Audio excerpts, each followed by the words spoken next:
அனைவருக்கும் வணக்கம். நான் சோதரர் தமிழரசன் பேசுகிறேன். இந்த சேனல் ஃபஸ்ட் டைம் பார்க்குறவங்க இருந்தீங்கன்னா சப்ஸ்கிரைப் பண்ணிக்கோங்க, பெல் பட்டனை கிளிக் பண்ணிக்கோங்க, ஆளுங்கிற ஆப்ஷன் இருக்கும் செலக்ட் பண்ணிக்கோங்க. அப்போ தான் நாங்கள் போடுற வீடியோஸ் எல்லாமே உங்களுக்கு நோட்டிஃபிகேஷன் வரும். இன்றைக்கி நம்ம இந்த வீடியோவில் எதை பற்றி பார்க்க போகிறோன்னா, சனி திசை 19 வருட சனி திசை என்ன செய்யும், வரமா சாபமா? எந்த ராசிக்கு பார்க்க போகிறோன்னா, துலாம் காலபுருஷ தத்துவப்படி 7ஆம் ராசியான துலாம் ராசி நேயர்களுக்கு எப்படி இருக்குன்னு பார்க்க போகிறோம். துலாம் ராசியில் வந்து 3 நட்சத்திரம் வரும், சரிங்களா? சித்திரை, சுவாதி, விசாகம். இந்த 3 நட்சத்திரக்காரங்களுக்கும் சனி தசை நிச்சயமாக வரும், கண்டிப்பாக வரும். 19 வருட சனி தசை.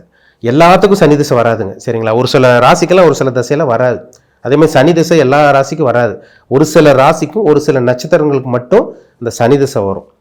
ஏன்னா சனிங்கிறது கர்மாவுக்கு உண்டான கிரகம், கர்மகாரகன் சனி. கர்மாவை செயல்படுத்தக்கூடிய கிரகம் சனி. ஒருத்தருக்கு சனி திசை வந்துட்டா ஒன்றா நல்லா இருப்பாங்க, இல்லைன்னா ஒன்றுமே இல்லாமல் இருப்பாங்க.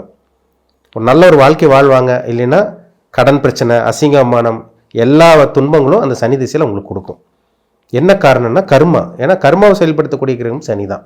அப்போ சித்திரை, சுவாதி, விசாகம் இந்த நட்சத்திரக்காரங்களுக்கு டெஃபினட்டாக சனி திசை வரும். அவங்க வயதுக்கு தகுந்த மாதிரி, சரிங்களா?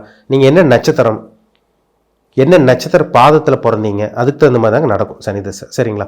இப்போ வந்து பார்த்தீங்கன்னா சித்திரை நட்சத்திரக்காரங்களுக்கு பிறக்கும் போதே செவ்வாய் தசை, 2வதா உங்களுக்கு ராகு திசை 18 வருஷம் நடந்துடும், 3வதா குரு திசை 16 வருஷம் நடக்கும், 4வதா உங்களுக்கு சனி திசை வரும். 4வதா சனி திசை வரும். சுவாதி நட்சத்திரக்காரங்களுக்கு பிறக்கும் போதே ராகு திசை, 2வதா 16 வருஷம் குரு திசை நடக்கும், 3வதா உங்களுக்கு சனி திசை நடந்துடும். விசாக நட்சத்திரக்காரங்களுக்கு பிறக்கும் போதே குரு திசை, 2வதா உங்களுக்கு சனி திசை நடந்துடும், சரிங்களா? அதுதான் வயதுக்கு தகுந்த மாதிரி வரும். நட்சத்திரத்தோட அமைப்புக்கு தகுந்த மாதிரி தான் அந்த சனி திசை நடக்கும். நட்சத்திர பாதத்துக்கு தகுந்த மாதிரி கூடுதல் குறைவாக அந்த தசாபுத்தி உங்களுக்கு இருக்கும், சரிங்களா? அப்போ உங்கள் ஏஜ் என்ன பாருங்கள், உங்கள் வயசு என்னன்னு பாருங்கள், உங்களுக்கு என்ன தசாபுத்தி போகுது, என்ன நட்சத்திர பாதத்தில் பிறந்திருக்கீங்கன்னு பாருங்கள். ஏன்னா ராசி துலாம்னு கன்ஃபார்ம் ஆயிடுச்சு. அதில் என்ன நட்சத்திரம், என்ன நட்சத்திர பாதத்தில் பிறந்திருக்கீங்க, சனி திசை நடந்துட்டு இருக்கா, இல்லை சனி திசை இனிமேல் தான் வருமா, எப்படி இருக்குன்னு உங்கள் தனிப்பட்ட ஜாதகத்தை பார்த்தா தான் நம்ம துல்லியமாக சொல்ல முடியும். சனிங்கிறது வந்து பார்த்திங்கன்னாங்க ஒரு இருள் கிரகம். நவகிரகங்களில் 9 கிரகங்களில் ஒரு இருட்டு கிரகம், அதாவது ஒரு நெகட்டிவ் ஷேடு கொடுக்குற கிரகமே சனி தான். நெகட்டிவ் வைப்ரேஷன் கொடுக்குற கிரகமே சனி தான். அவர் நல்லவரோட சேர்ந்தா நல்ல தன்மையாக இருக்கும், நல்ல விஷயங்களை கொடுப்பார். கெட்ட கிரகத்தோடு சேர்ந்தா அவர் மேலும் சில விஷயங்களை, கெட்ட விஷயங்களை தன்னோட காரகத்துவம் மூலமாக உங்களுக்கு வெளிப்படுத்துவார். அதுதான் நடக்கும், சரிங்களா? சனி வந்து செவ்வாயோட சேரக்கூடாது. சனி செவ்வாய் காம்பினேஷன் இருக்கவே கூடாது. எந்த இடத்துல சனி செவ்வாய் இருந்தாலும் 12 கட்டத்தில் எந்த இடத்துல இருந்தாலும் அந்த இடம் நாஸ்தி ஆயிடுச்சுன்னு அர்த்தம். அந்த இடத்த சர்வநாசம் பண்ணுவார் சனி. பார்க்குற இடத்தையும் சர்வநாசம் பண்ணும், இருக்கிற இடத்தையும் சேதம் பண்ணும். சனி சூரியன் இருக்கிறது அதே மாதிரி தான். சனி சூரியனை பார்த்தாலும் சனி திசை நல்லா இருக்காது, சனி சூரியனோட இணைந்தாலும் சனி திசை அவுட்டுன்னு அர்த்தம். சனி வந்து உங்களுக்கு வந்து பார்த்தீங்கன்னா கேதுவோடு இருந்தால் கூட ஓரளவுக்கு பரவாயில்ல. ஏன்னா கேதுங்கிறது ஒரு இருட்டு தான், அது ஒரு செந்நிறமான இருட்டு, அதான் செம்பாம்புன்னு சொல்கிறாங்க கேதுவை. அது இருந்தால் கூட ஓரளவுக்கு கொஞ்சம் நன்மை பண்ணும். ஆனால் சனி ராகோடு இருந்தால் அந்த இடத்த நிச்சயமாக கெடுத்து விட்டுரும் உங்களுக்கு. சனிங்கிறது ஒரு இருள் கிரகம், ஒரு நீல நிற ஒரு பிளானட் தான் சனி. ராகுங்கிறது ஆழமான இருட்டு. அப்போ அது 2 சேரும் போது அந்த இடமே இருட்டடைஞ்சு போச்சுன்னு அர்த்தம். இப்போ சனி ராகு எல்லாம் இருக்கிற ஜாதகம் பாருங்கள், அந்த இடமே கெட்டு போயிடும். 4ஆம் இடம் இருந்தால் அம்மாவோட ஆரோக்கியம் கெட்டு போயிடும், சுகஸ்தானம் கெட்டு போயிடும், கல்வி கெட்டு போனவங்களா இருப்பாங்க, கல்வியில் தடை வந்துடும் உங்களுக்கு. 7ஆம் இடத்துல இருந்தால் திருமண வாழ்க்கை நரக வாழ்க்கையாக இருக்கும். 10ஆம் இடத்துல சனி ராகு இருந்து சனி திசை நடத்தி தொழிலில் தோற்று போனவங்க தான் அதிகம். 10ல் சனி ராகு இருக்கவங்களுக்குலாம் தொழிலில் ஒன்றுமே பண்ணலாம் பண்ணி விட்டுரும். எல்லாமே இந்த சனி ராகுவோட வேலை தான். ஏன்னா சனிங்கிறது இருட்டு, ராகுங்கிறது ஆழமான இருட்டு, சரிங்களா? அப்போ சனி ராகு காம்பினேஷன் இருக்கான்னு பாருங்கள், உங்கள் ஜாதகத்தில் பாருங்கள். அப்படி இருந்துச்சுன்னா அது எந்த இடத்துல இருக்கோ அந்த இடத்த உங்களுக்கு சனி திசையில் கெடுக்க போகிறாருன்னு அர்த்தம். அதுதான் டிஃப்ரெண்ட், சரிங்களா? அதே மாதிரி சனி செவ்வாய்க்கும் அதே அமைப்பு தான். சனி முழுமையான பாவ கிரகம், செவ்வாய் வந்து முக்கா பாவன்னு சொல்லுவாங்க. முக்கா பாவ கிரகம் செவ்வாய்ன்னு சொல்லுவாங்க. அவங்களும் இருக்கிற இடத்த கெடுப்பாங்க, பார்க்குற இடத்தை சர்வநாசம் பண்ணுவாங்க. அப்போ உங்கள் ஜாதகத்தில் என்னென்ன கிரகங்களோட அமைப்பு, சனி எப்படி இருக்காரு, யாரோட சேர்ந்துருக்கான்னு பாருங்கள். முக்கியமாக சொல்லப்போனால் சனியை குரு பார்த்துட்டா அந்த சனி திசை நல்லாயிருக்கும். இப்போ சனி வந்து குரு பார்த்துட்டாரு, 5ஆம் பார்வையோ இல்லை 7ஆம் பார்வையோ 9ஆம் பார்வையோ குரு பார்த்துட்டாருன்னா அந்த சனி திசை யோக திசையாக இருக்கும். ஆனால் அந்த என்ன லக்னத்துக்கு சனி ஆதிபத்தியம், என்ன ஆதிபத்தியம், அதுதான் ரொம்ப முக்கியம், சரிங்களா? இப்போ நீங்கள் கடக லக்னத்தில் இருக்கீங்க, கடக லக்னத்தில் பிறந்திருக்கீங்க, துலாம் ராசி கடக லக்னம், துலாம் ராசி நீங்கள் வந்து சிம்ம லக்னத்தில் பிறந்திருக்கீங்க, உங்களுக்கு சனி திசை வருது. அந்த சனி வந்து சிம்ம லக்னத்துக்கு 6ஆம் அதிபதி மற்றும் 7ஆம் அதிபதியாக வந்துடுவார். கடக லக்னத்துக்கு வந்து பார்த்தீங்கன்னா 7 மற்றும் 8ஆம் அதிபதியாக வந்துடுவார். அவர் வந்து பாவகிரகங்களோட சேர்ந்து செவ்வாயோடய ராகுவோட சேர்ந்துட்டாருன்னா சனி திசை கொடூரமாக இருக்கும். 19 வருஷம் எல்லா கெட்ட விஷயங்களும் நடக்கும் வாழ்க்கையில். திருமணத்தில் பிரச்சனை, கடன் தொல்லையில் அவதிப்படுறது, தலைமுறை வாழ்க்கை ஊர் விட்டு ஓடி போகிறது, அசிங்கமானப்படுறது, கேவலப்படுறது, விபத்து சந்திக்கிறது, ரத்த உறவினர்களோட பகை ஏற்படுறது, சண்டை சச்சரவு எல்லாமே இந்த சனி திசையில் தான் கொடுக்கும்.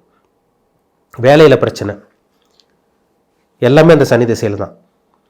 நீங்கள் சிம்ம லக்னக்காரங்க பாருங்கள், சிம்ம லக்னத்தில் கடக லக்னத்தில் பிறந்தவங்களுக்கு சனி திசை வரும்போது தொழிலில் பெருசாக அவங்களுக்கு முன்னேற்றத்தை கொடுக்காது. சனி வந்து பாதகத்தை தான் செய்யும், பாசிட்டிவான விஷயங்கள் நடக்காது. இதே சுபகிரகங்களோட சம்மந்தப்பட்டு மறைமுகமாக இப்போ சிம்ம லக்னக்காரங்களுக்கு சனி திசை வருதுன்னா ஒரு 3ஆம் இடத்துல மறைஞ்சு உச்சபலத்தோடு இருந்து சுக்கிரனோட தொடர்பு, குருவோட தொடர்பு இருந்துச்சுன்னா நிச்சயமாக அந்த சனி திசை ஒரு யோக திசையாக உங்களுக்கு நல்லது பண்ணிடுவார். ஆனால் எதிலையோ ஒரு குறைய வச்சுட்டு தான் போவார் உங்களுக்கு.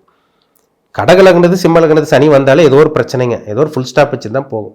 நல்லது பண்ணாலும் உங்களுக்கு கெடுதல் பண்ணிட்டு தான் போகும், இருக்கிற இடத்துக்கு தகுந்த மாதிரி. சுபகிரகங்களோட சேர்ந்த சனி நல்லவர், பாவகிரகத்தோட சேர்ந்த மேலும் பாவத்தை செய்வார், கெடுபலன்களை செய்வார். மேஷ லக்னத்துக்கூட சனி வந்து பாதகாதிபதியாக இருந்தால் கூட ஒரு 11 இல்லாமல் வேற ஒரு இடத்துல 10ஆம் இடத்துல இருந்து சுபகிரகம் சம்மந்தப்பட்டால் கூட உங்களுக்கு தொழில் நல்லா இருக்கும். ரிஷப லக்னத்துக்கு ஒரு அருமையான ராஜயோக அதிபதி, பரிபூர்ண ராஜயோக அதிபதி சனி நல்லது பண்ணுவார். மிதுன லக்னத்துக்கு சனி 8ஆம் அதிபதியாக வருவார், 9ஆம் அதிபதியாக வருவார். கண்டத்தை கொடுக்குறவர் அவர் தான், துன்பத்தை கொடுக்குறவர் அவர் தான், அதிர்ஷ்டத்தை கொடுக்குறவர் அவர் தான்.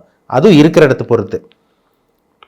கன்னி லக்னக்காரங்களுக்கு அவர் 5ஆம் அதிபதி 6ஆம் அதிபதியாக வருவார். கடனை கொடுக்குற கிரகம் சனி, நோயை கொடுக்குற கிரகம் சனி, விபத்தை கொடுக்குற கிரகமும் அதே மாதிரி வந்து பார்த்தீங்கன்னா உங்களுக்கு வம்போலுக்கு பிரச்சனை கொடுக்குற கிரகம் சனியாக உங்களுக்கு கன்னி லக்னக்காரங்களுக்கு வரும். அதே சனி உங்களுக்கு நல்லதும் பண்ணுவார். இருக்கிற இடம் 6ஆம் இடமா 5ஆம் இடமா பார்த்துக்குங்க. துலாம் லக்னத்துக்கு அருமையாக இருக்கும், சனி திசை ஃபஸ்ட் கிளாஸாக இருக்கும். துலாம் லக்னக்காரங்களுக்கு சனி எந்த இடத்துல இருந்தாலும் சுபகிரக சம்மந்தப்பட்ட கண்டிப்பாக அந்த சனி வந்து உங்களுக்கு கெடுதல் பண்ணவே மாட்டார். சுபகிரகத்தோட தொடர்பு இருக்கணும், பாவியோட தொடர்பு இருக்கக்கூடாது. விருச்சிக லக்னக்காரங்களுக்கு ஒரு மீடியமாக வேலை செய்யும். உங்களுக்கு 3ஆம் அதிபதியாக 4ஆம் அதிபதியாக இருக்கிறதுனால ஒரு மீடியமாக இருக்காங்க. மேக்ஸிமம் விருச்சிக லக்னக்காரங்களுக்கு சனி திசை வந்து நல்லா இருக்கவங்க இருக்காங்க. அதே மாதிரி தனுசு லக்னக்காரங்களுக்கு சனி பணத்தை கொடுக்குற கிரகம் அவர் தான். குடும்பஸ்தானாதிபதி அவர் தான், வாக்குஸ்தானாதிபதி அவர் தான். அவர் 12ஆம் இடத்துல போய் மறையாமல் இருக்கணும், இல்லை 8ஆம் இடத்துல போய் கடகத்தில் போய் மறையாமல் இருக்கணும். உங்களுக்கு மற்ற இடத்துல இருந்தால் கூட உங்களுக்கு சுபகிரகத்தோட சேர்க்கை பார்வை ராகுடைய செவ்வாயோட எல்லாம் இல்லாமல் இருந்துச்சுன்னா சனி திசை யோக திசையாக இருக்கும் உங்களுக்கு. மகர லக்னக்காரங்களுக்கும் கும்ப லக்னக்காரங்களுக்கும் சனி வந்து நல்லது பண்ணுங்க. ஏன்னா லக்னாதிபதி திசைங்கிறனால அவர் மற்ற இடத்துலலாம் சிம்மத்திலையும் கடகத்திலையும் தவிர்த்து சனி மற்ற இடத்துல இருந்தால் கூட உங்களுக்கு நல்லது பண்ணும். மேக்சிமம் வந்து பாருங்கள், சனி வந்து சிம்ம ராசிலையோ கடக ராசிலையோ விருச்சகத்தில் இருக்கவங்களுக்கு தான் கெடுபலன். அது மேஷத்தில் சனி எல்லாம் இருந்தால் கெடுபலன்கள் அதிகமாக இருக்கும். சுபகிரகத்தோட தொடர்பு உங்களுக்கு விதிவிலக்காக மாறிடும். சரிங்களா, அவ்வளோதான் டிஃப்ரென்ஸ். மீன லக்னக்காரங்களுக்கு ஒரு பேலன்சிங்காக இருக்கும்.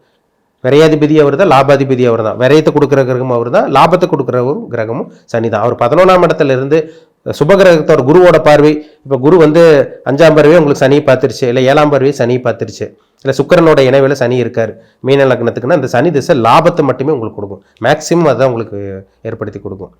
அப்போ சிம்ம லக்னக்காரங்களுக்கும் கடக லக்னக்காரங்களுக்கும் சனி திசை வராமல் இருக்கிற வரைக்கும் நல்லது. உங்களுக்கு வந்துருச்சுன்னா நீங்கள் கவனமாக இருக்கணும். சொந்த தொழிலெல்லாம் பண்ணிட வேண்டாம். வேலைக்கு மட்டும் இருக்கிற வேலையை காப்பாற்றிக்கிங்க. உங்கள் ஜாதகத்தில் சனி எந்த அமைப்பில் இருக்காங்க, யாரோட சேர்ந்துருக்காங்க, அது தெளிவாக பார்த்து தெரிஞ்சுக்குங்க. ஏன்னா சனி வந்து ஒரு மனுஷனை வளர வைக்கிறது சனி தாங்க. ஆயில் கொடுக்குற கிரகமே சனி தான். ஒரு மனுஷனை இல்லாமல் பண்ணுறதும், நடு ரோட்டு கொண்டு வர்றதும், அசிங்கமானப்படுறதும், கடனை கொடுக்குறதும், நோயை கொடுக்குற கிரகமும் சனி தான். ஒரு மனுஷனுக்கு கடனை கொடுக்குறதா, நோயை கொடுக்குறதா, அது சனியோட தாக்கத்தில் இருக்காங்கன்னு அர்த்தம். 19 வருஷம் சாதாரண விஷயம் கிடையாது, 19 வருஷம். அப்போ உங்கள் பிறப்பு ஜாதகத்தில் சனி பாசிட்டிவான இடத்துல இருக்காரா, நெகட்டிவான இடத்துல இருக்காரா, இப்போ உங்கள் வயசு என்ன, உங்கள் ஏஜ் என்ன, அதுதான் ரொம்ப முக்கியம். துலாம் ராசிக்காரங்களுக்கு எல்லாத்துக்கும் ஒரே மாதிரி சனி திசை நடக்காது. வயதுக்கு தகுந்த மாதிரி நட்சத்திர அமைப்புக்கு என்ன நட்சத்திரத்தில் பிறந்திருக்கீங்களோ அதுக்கு தகுந்த மாதிரி சனி திசை நடக்கும். இப்போ எப்படி போயிட்டு இருக்கு உங்கள் லைஃப், சாதகமாக பாதகமாக, உங்களுக்கு நல்லது நடந்துட்டு இருக்கா, கெட்டது நடந்துட்டு இருக்கா, இனிமேல் எப்படி இருக்கணும், இதெல்லாமே உங்கள் பிறப்பு ஜாதகத்தை பார்த்து தெளிவாக தெரிஞ்சுக்குங்க. சனி திசை நடந்துட்டு இருக்கா, இனிமேல் சனி திசை வரப்போதா, இது உங்கள் ஜாதகத்தில் சனி எங்கே இருக்காரு, நல்லவரோட சேர்ந்துருக்காரா, கெட்டவரோட சேர்ந்துருக்காரா, சுபகிரகங்களோட இருக்கா, பாவகிரகங்களோட இருக்கா, அது தெளிவாக பார்த்து தெரிஞ்சுக்குங்க. சரிங்களா, மீண்டும் அடுத்த பதிவில் சந்திக்கும் வரை உங்களிடமிருந்து விடைபெறுவது உங்கள் ஜோதிடர் தமிழரசன். இந்த சேனல் பிடிச்சிருந்தா உங்கள் நண்பர் உறவினருக்கு ஷேர் பண்ணுங்கள், லைக் பண்ணுங்கள், சப்ஸ்கிரைப் பண்ணுங்கள், பெல் பட்டனை கிளிக் பண்ணிக்கோங்க, ஆளுங்கிற ஆப்ஷன் இருக்கும் அதையும் செலக்ட் பண்ணிக்கோங்க. அப்போ தான் நாங்கள் போடுற வீடியோஸ் எல்லாமே உங்களுக்கு நோட்டிஃபிகேஷன் வரும். நன்றி, வணக்கம்.